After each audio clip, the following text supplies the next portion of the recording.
So, why don't we start with you just telling me your name? My name is Colby. Colby Williams. I'm a protester here in Seattle. I've been here since day one. I normally hang out here in Capitol Hill. This is where I ride my bike. I watched this place transform. I watched the protest start. I was there for pretty much everything over this month. Hold on. Crazy, to say the least.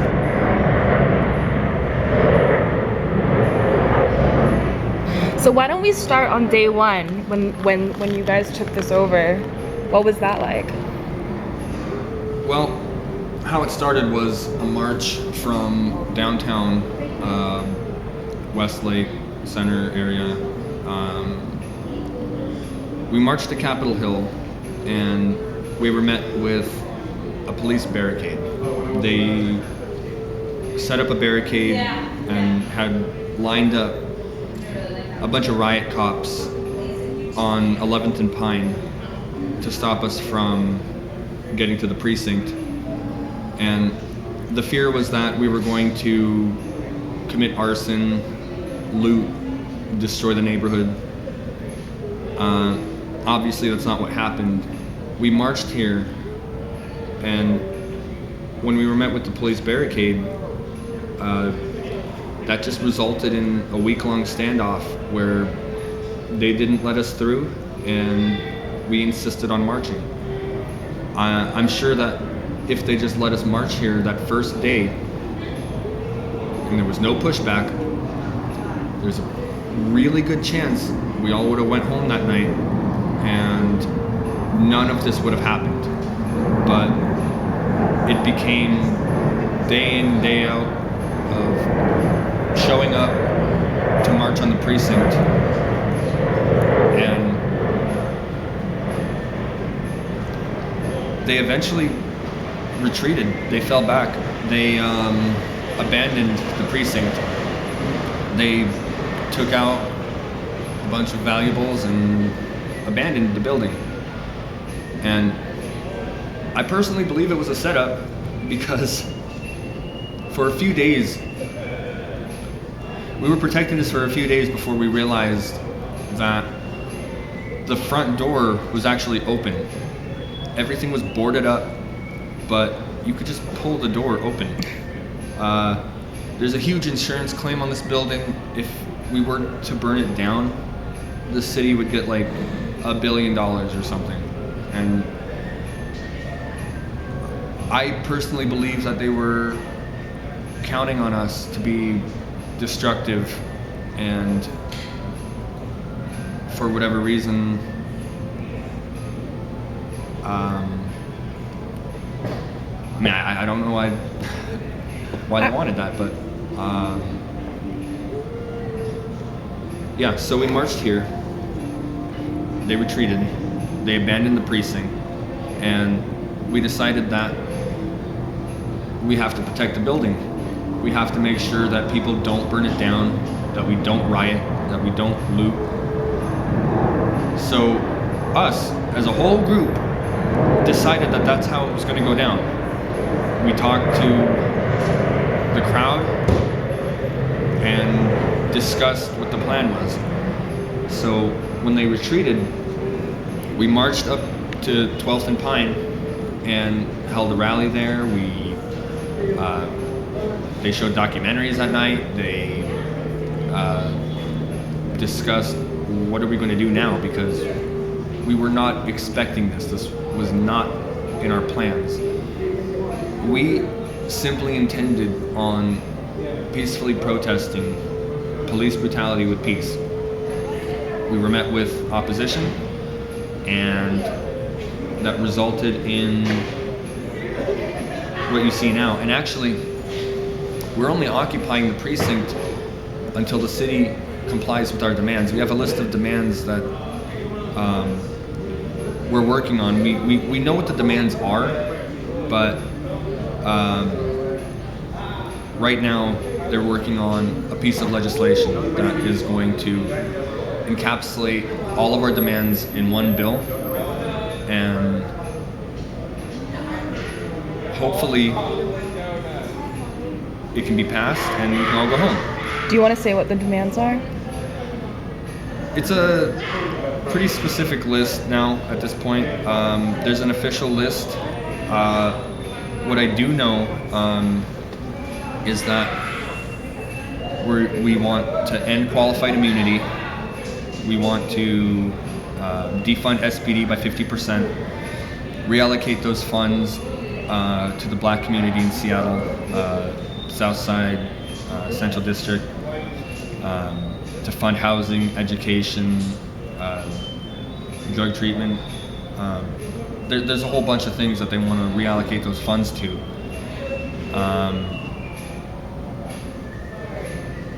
Yeah, there's a. I don't want to go off my own list because I don't want to spread misinformation, but.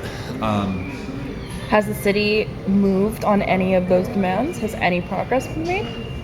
Jenny Durkin proposed a 5% budget cut, Right. which would only take away $20 million from the SPD, when comparatively speaking is not very much at all. And so SPD is still overfunded. There's still 73 officers who are actively on the force with misconduct charges against them, and so there's a whole lot left to do. And so far, no, the city has not done pretty much anything as far as our demands go. They talk about the toll that it's taking on the neighborhood, that the residents are getting tired of us, and that the business owners are suffering greatly from the impact of the protesters being here all the time. And I believe that changing the laws and making Seattle safer for people of color is more important than the well-being of a few businesses here on Capitol Hill. It's unfortunate that that such a thing is happening, as far as that goes. But in a way, I kind of see this pressure as a good thing in terms of making steps towards real change, because we've been here for a month now and the city hears us. They know what our demands are. Every day we're refining details, editing, and making sure that we're all on the same page to make sure that this legislation goes through.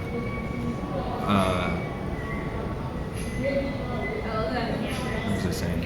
I want to ask you something though. When we first met, like one thing that you kept saying is it's really important to understand that all of this was spontaneous and unplanned in terms of the takeover of the precinct and the establishment of the CHAZ. Why do you think that that's important to know?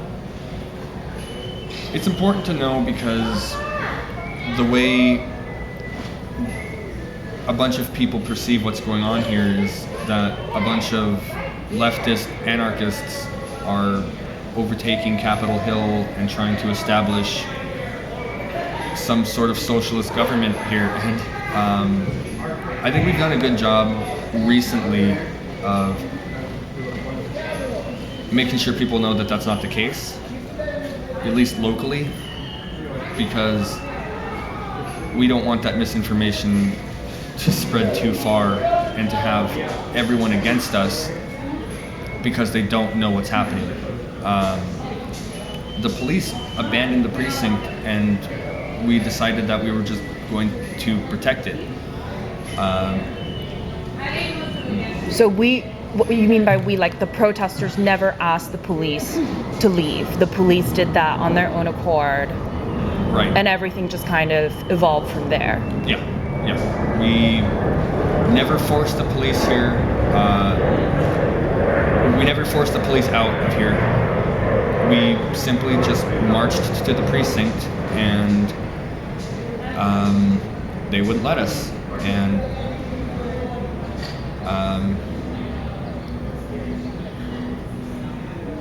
yeah, when this happened. And what was your other question? So how has the CHOP evolved from those early days till what we're seeing now? Because it seems to me like it's gone through several different eras, and this might be the darkest post shooting, like post three shootings, right?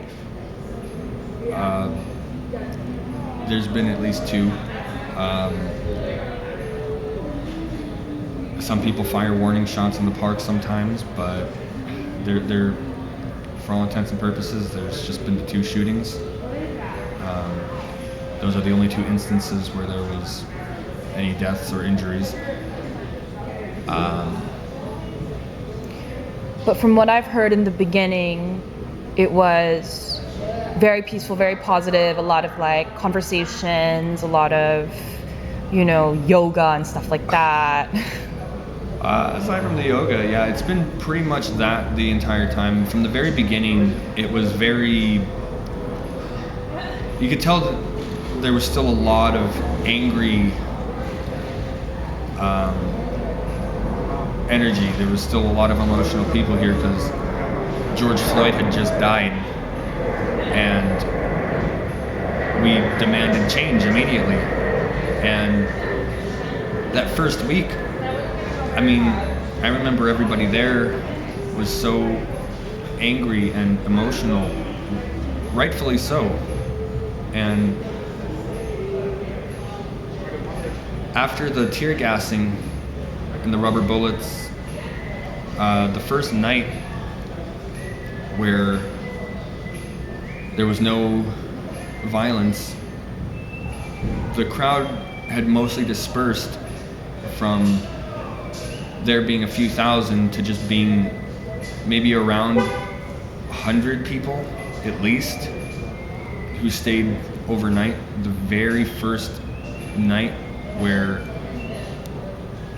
there was no violence, the police line was still at 11th and Pine, and we decided that night that we were going to hold a discussion. Somebody from the crowd happened to have a speaker system and a generator in his car, and the first night without violence was the first night we set up speakers, had group discussions, discussed how are we going to implement all the change we're talking about, because everything was still so fresh. The protests had just started, George Floyd had just died, and we'd spent several nights getting attacked by police here in Capitol Hill. And so that's pretty much how it manifested. Was it started off as an organized march from downtown Seattle here to Capitol Hill that evolved from community discussions and a determination to not leave until there's change, resulted in people staying the night, which resulted in people bringing food. And I got to see day by day, night by night. I was one of the first people. There was like a group of us that first night who napped in the field, and that's pretty much where it began, is all the camping, all the booths being set up for people to donate, to get free food, free snacks, water, medical supplies. It all stemmed from just not leaving the area.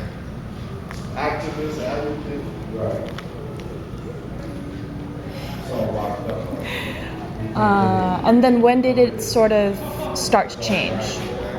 The name CHAZ, when that when that happened, the whole vibe changed. So up until that point, it still felt like a very serious, very emotional protest. But then a lot of us protesters, especially the organizers and leaders, that was the first night where many of us were actually able to go home, get some sleep, and that night, early in the morning, some people who were largely unaffiliated with this protest came in with the idea of autonomizing this zone, and that just set off a wildfire in the media. So we've been making decisions as a group this whole time. We have organizers and facilitators, and we simply have discussions with the general public, with the crowd, and that's how we've been making our decisions without leaders. And the name CHAZ, the Capitol Hill Autonomous Zone, came out of nowhere. Nobody agreed to that. It just happened. It was some people who, I mean, maybe they were well-intentioned, but that wasn't what our goal was. Our goal was always to protest police brutality with peace. And the day this became the autonomous zone, everything changed. How so? Everyone came in wanting to donate and to help, and everyone treated this like a protest festival. It was still, you could tell it was still Black Lives Matter focused, I guess, but it felt way too much like a parade. And so we came up with the name CHOP basically as damage control, because up until that point it was a serious protest, but then the media spun that narrative and we had to fix it. And so we rebranded it from the autonomous zone to occupied or organized protest, and that's kind of how we got here. Did you say that you came up with CHOP? Like you were the one who kind of coined it? Yeah, I mean, I came up with with that idea. I presented it to the crowd, and I mean, it made sense. It wasn't.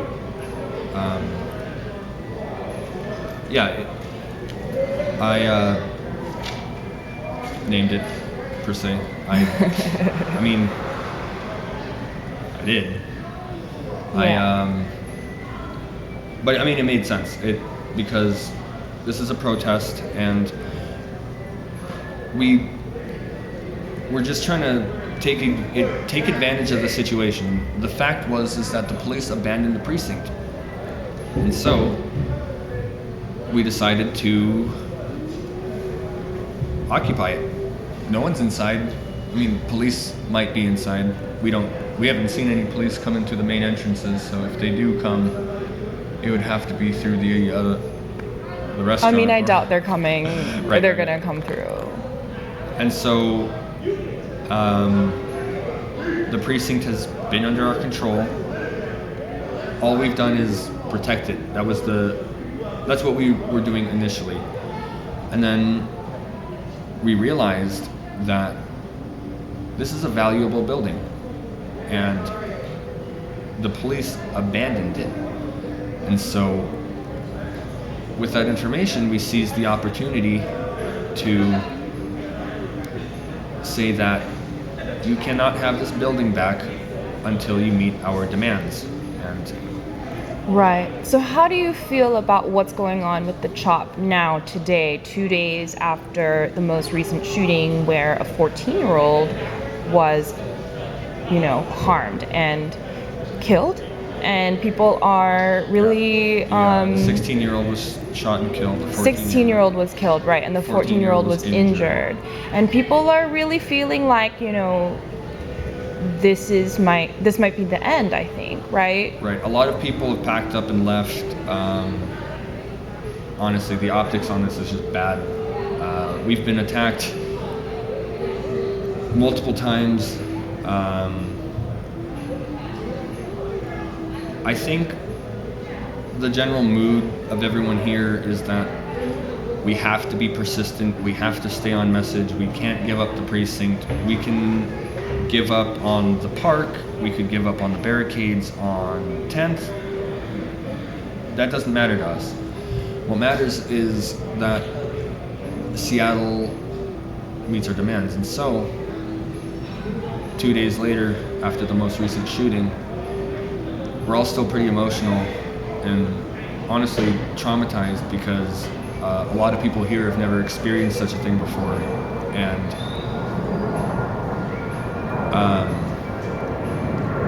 the fact of the matter is that we are peaceful protesters.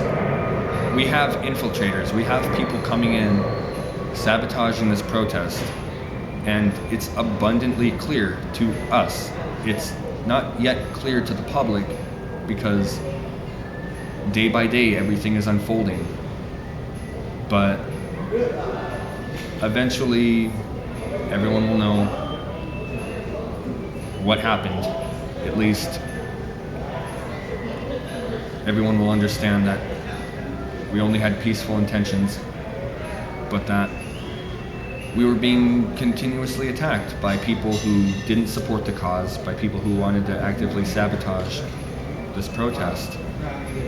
And the thing about this last shooting is that right when it happened, everyone thought that it was race-related. They thought that it was a white supremacist attacking these black protesters. But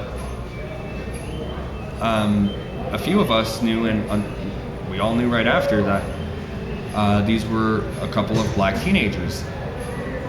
And that just plays into the bigger narrative of the broken system and the cycle of crime that we've perpetuated for generations, because these are just a couple of misguided children who got caught up in that gang life and got hurt and killed because of whatever reason, whether they were set up. The fact that they were 14 and 16 means that it was at least some sort of setup. It was either gang related or they were paid to do it or whatever. The motive, no one knows the motive. What we do know is that the people occupying the precinct are peaceful protesters, and we constantly have people who have not been here this whole time coming in and actively working against the narrative by doing and saying things that honestly just make us look bad. And that's why I say eventually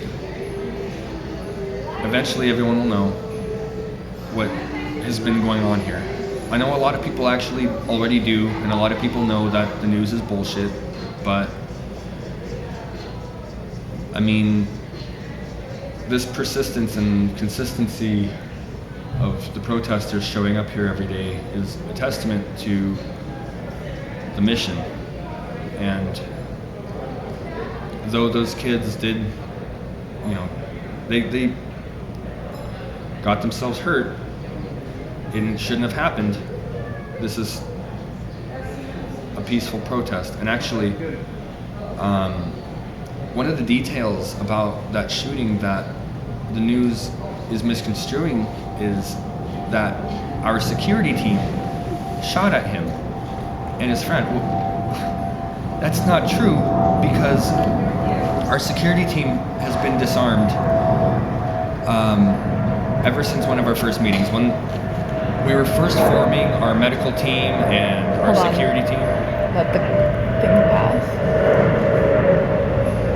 Right. Okay. As we were forming, we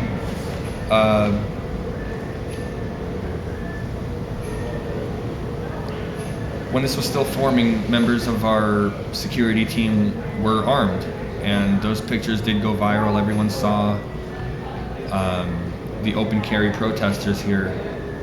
But shortly after that narrative was told, and as soon as we realized just how bad that image was, we formed our security and medic teams, and we made sure that our security were not armed, but that if you were a protester who had a concealed carry permit or a permit to open carry, that you were going to be allowed to do that, but that you weren't going to be a part of the security team. That being said, the kids were armed. They were armed here at Cal Anderson Park. They were driving a stolen Jeep that crashed over here at 12th and Pike, where there was an exchange of gunfire after they had crashed into a concrete barricade. And